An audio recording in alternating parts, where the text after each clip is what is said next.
Сәлеметсіздер ме, 9 сынып оқушылары? Бүгін біз 26 нұсқаның А бөлімін талдайтын боламыз.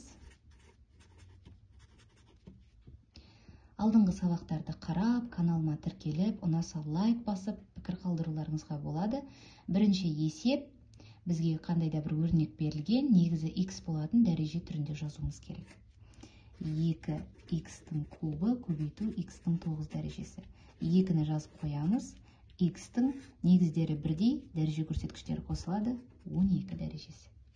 Келесі, өрнектің мәнін тап. Бұл жерде де негіздері бірдей дәрежелер, 3-тің 15 дәрежесі, көбейту, дәрежені дәрежеге шығару, 3-тің минусы 12 дәрежесі тең болады. Негіздері бірдей, дәреже көрсеткіштері қосылады. Бұл жерде таңбалар әртүрлі, сондықтан 15-тен 12-ні алып тастаймыз.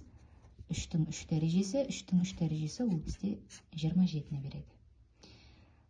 3-ті өз-өзіне 3 рет көбейтесіз. Келесі, өрнекті ықшамдаңыз. Үшінші есеп. 72-нің өзін былай жазып аламыз. 9 көбейту 8 квадратты бірдің астында. Қосу. 50-ді 5 көбейту 25 көбейту 2 квадратты бірдің астында. Азайту 10 төбірасты 8 тең болады. Мына жерде 9-дан квадратты бірден 3 шығады. Сонда минус 12 төбір астында 8. Қосу 25-тен 5 шығады. 5-ті 5-ке көбейтеміз. 25 төбір асты 2. Минус 10 төбір асты 8 тең болады. Мұна екеуі бізде таңбалары бірдей. Минус 22 төбір асты 8. Төбір асты 8-дің өзін 4 көбейту 2 деп жазамыз.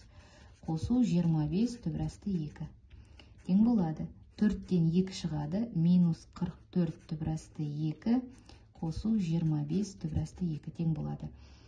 Төбір асты 2, таңбасы минус 44-тен 25 аламыз, 19 төбір асты 2. Минус 19 төбір асты 2.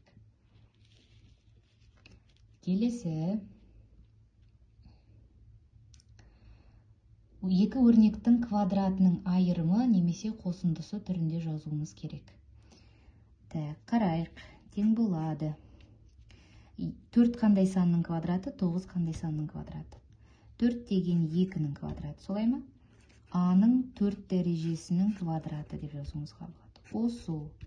72-ні бұлай жазамыз. 2 көбейту 2 көбейту 9, 9, 3. Және де нешеге көбейтіліп тұр тағы да. 72, 2 көбейту 36 деп жазуымызға болады. 4, 9, 36 және оны тағы да 2-ге көбейтуіміз керек. А-ның 4 дәрежесі көбейту Б-ның 4 дәрежесі қосамыз. 3 көбейту Б-ның 4 дәрежесінің квадраты тең болады. Мына жерде 2 еселенгенін қалдырамыз. Қазір мен бір тексеріп шығайын, бұл есептің берілгені толық дұрыс жазылды ма екен. Есепте осылай 72 деп берілген, бұл 72 емес 12 болу керек. Сонда 2, 2, мына екеуі артық. Есептің өзінде қате кеткен, мына жер 72 емес 12 болады. Әйтпесе бұл есеп шықпай қалады. Жазамыз 2 көбейту А-ның 4 дәрежесі, қосамын 3 Б-ның 4 дәрежесінің квадраты. Мінекей осы түрге келеді. Кері ашатын болсақ, 4 А-ның 8 дәрежесі, қосамыз 2-ні 3-ке көбейтем 6, оны 2 еселеймін, 16 А-ның 4 дәрежесі, 12 көбейту А-ның 4 дәрежесі, Б-ның 4 дәрежесі, қосу 9 Б-ның 8 дәрежесі. Сондықтан мына жерде оқулықта қате кеткен. 72 емес, бұл жерде 12 болу керек. Келесі, модульді ашыңыз, яғни модуль астында 1 қосу төбір асты 3 берілген. Алдыңғы сабақтарды тыңдасаңыз үнемі айтамын. Минус 1 мен төбір асты 3-ті салыстырасыз, төбір асты 3 үлкен.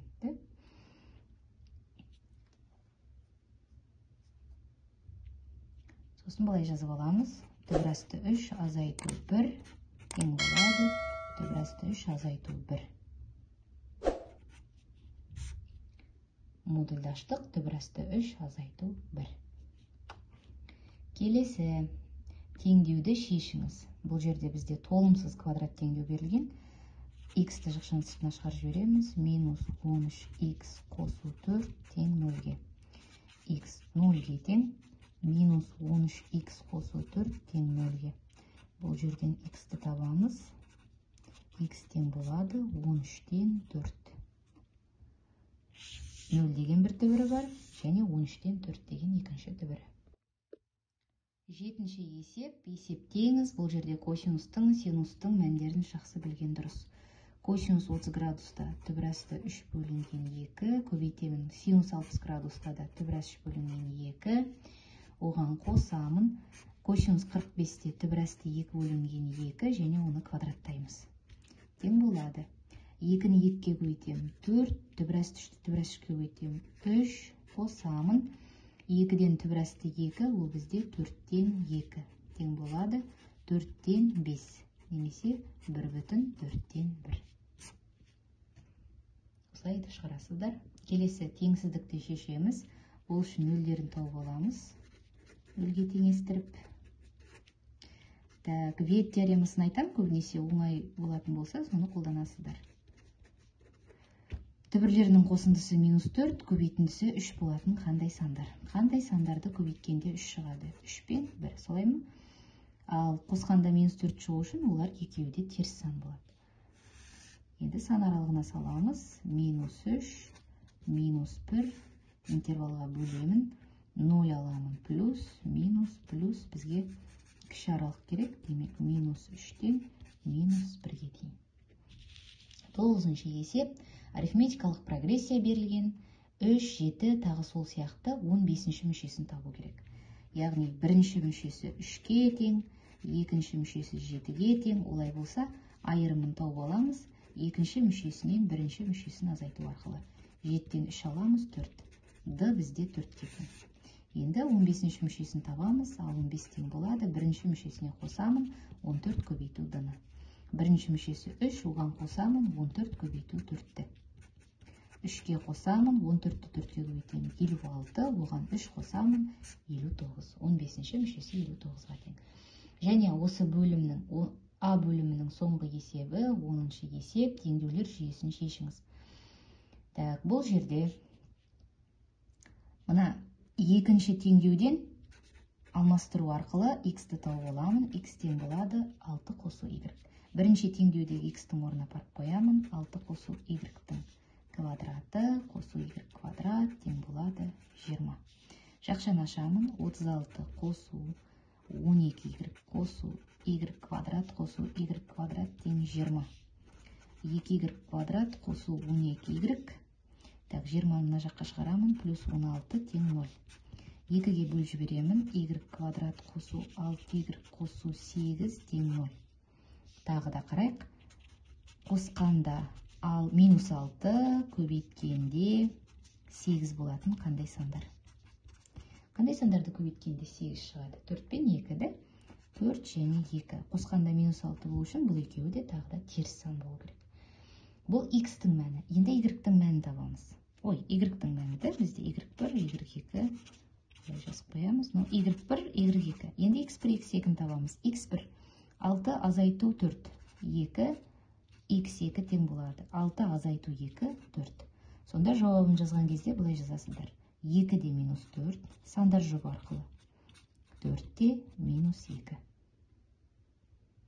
Осымен А бөлімін аяқтадық.